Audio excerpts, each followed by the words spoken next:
saya benar-benar katakan sekali lagi bahwa kita sediakan ruang untuk harapan yang tidak tercapai.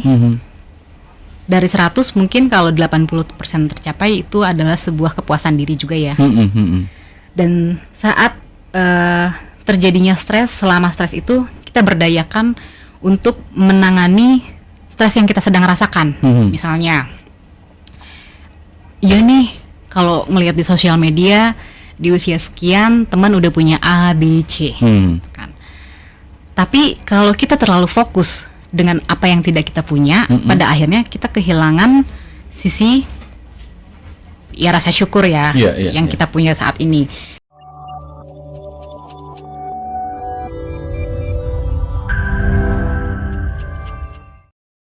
Menanggulangi overthinking itu seperti apa?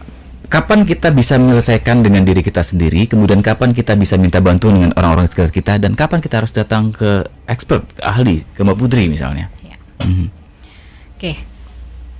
Terima kasih Mas Yudi. Sama-sama Mbak Putri. Kita yang terima kasih loh. Iya.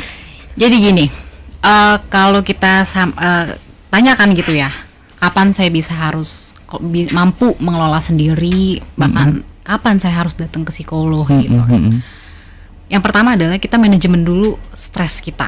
Setiap orang itu akan mengalami stres ya, baik itu remaja, dewasa, ibu pasca melahirkan, dan bapak-bapak pekerja nih udah di tempat kerja capek, di jalan juga stres kan, senggol-senggolan. Nah, kita manajemen dulu. Di bukunya Nick Trenton itu yang berjudul Stop Overthinking, aku highlight banget. Ada 3 momennya: sebelum, saat terjadinya, dan setelah. Sebelumnya itu seperti apa gitu kan. Atur nih waktunya, tugas kita buat yang tadi saya sampaikan, kita journaling, kita tulis. Mungkin kalau handphone zaman sekarang tuh udah ada notes-nya ya. Jam sekian sampai jam sekian kita mungkin lari pagi, sediakan waktu 10 menit sampai 30 menit untuk mindful, yoga bisa, atau membaca buku tanpanya distraksi dengan bangun tidur langsung buka sosial media gitu. Itu saya banget tuh. Nah itu mungkin bisa dikelola ya besokannya. Selanjutnya ada waktu, kenapa dikatakan breakfast itu penting, karena di situ waktu-waktu kita untuk memberikan energi. Kalau kita lemas kan juga performa seharian kita juga berkurang ya, jadi terganggu. Pada akhirnya nanti kalau lapar jadinya tinggal bacok nih. Ya kan, itu kan istilahnya. Saya belum sarapan nih kan. Banyak orang kayak gitu, buru-buru berangkat kerja gitu kan. Nah, saat semuanya sudah kita tata dengan rapi, saya benar-benar katakan sekali lagi bahwa kita sediakan ruang untuk harapan yang tidak tercapai. Dari 100 mungkin kalau 80% tercapai itu adalah sebuah kepuasan diri juga ya. Dan saat terjadinya stres, selama stres itu kita berdayakan untuk menangani stres yang kita sedang rasakan. Misalnya, ya nih kalau ngelihat di sosial media di usia sekian teman udah punya A, B, C, kan. Tapi kalau kita terlalu fokus dengan apa yang tidak kita punya, pada akhirnya kita kehilangan sisi ya rasa syukur ya yang kita punya saat ini. Satu, yang kedua adalah bagusnya adalah kita kerja nih. Kalau aku terlalu mikirin buat besok harus bangun jam berapa, sekarang nggak fokus dong. Siaran di Sonora ya kan. Nah, sementara itu dulu.